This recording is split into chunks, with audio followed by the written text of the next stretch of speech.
మాచర్లపట్నంలోని చిరు వ్యాపారస్తుల దగ్గర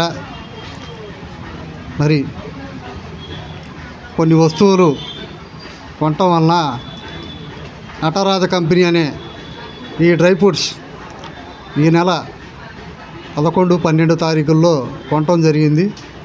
అంతకుముందు 8వ తారీఖు, 9వ తారీఖు కొనటం వలన మా బాబు అయినటువంటి చిన్న పిల్లగాడికి డ్రై ఫ్రూట్స్ కదా అని చెప్పేసి 3 సంవత్సరాల బాబుకి పెట్టడం వలన ఆ బాబు జ్వరం వచ్చి వాంతులు విరేచనాలు పెట్టడం వలన మేము కనుక్కోలేక జనరల్ హాస్పిటల్కి తీసుకెళ్తే సీరియస్ అయింది, అర్జెంటుగా గుంటూరు తీసుకెళ్ళండి అని చెప్పేసి డాక్టర్లు చెప్పడంతో హుటాహుటిన మరి అక్కడ దాకా కూడా పోలేక పిడుగురాల హాస్పిటల్లో చూపించడం జరిగింది.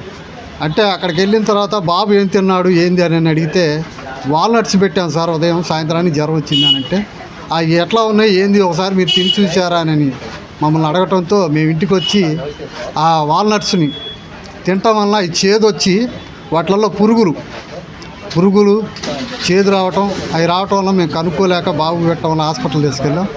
అదేందని చెప్పేసి ఇక్కడికి వచ్చి మరి 2 ప్యాకెట్లు కొన్నాం. ఆ 2 ప్యాకెట్లు కొన్న తర్వాత పైన ఒక లేబుల్ వేసి ఉంది, ఎక్స్పైరీ డేట్ అయిపోయి 6 నెలలు. 6 నెలలు అయినా కానీ బాగా అమ్ముతూనే ఉన్నాడు, షాపు ఓనర్ మాత్రం అమ్ముతూనే ఉన్నాడు.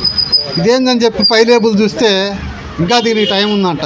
అంటే ప్రజల ఆరోగ్యాలతో చెలగాలాట ఆడుతున్న వ్యాపారస్తుల్ని ఎండగొచ్చడం కోసమే అధికారుల దృష్టికి తీసుకెళ్ళటం, కన్జ్యూమర్ కోర్టుకు కూడా తీసుకెళ్తాం. వీటిని ప్రజలు కూడా అప్రమత్తంగా ఉండి పైన స్టిక్కర్ ఏది వేసినా సరే వెంటనే ప్రశ్నించండి.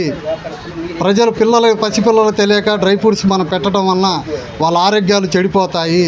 కాబట్టి ప్రతి ఒక్కరు కూడా కొనేటప్పుడు ప్రతి ఒక్క వినియోగదారుడు బిల్లు అడగటం కూడా మంచిదే.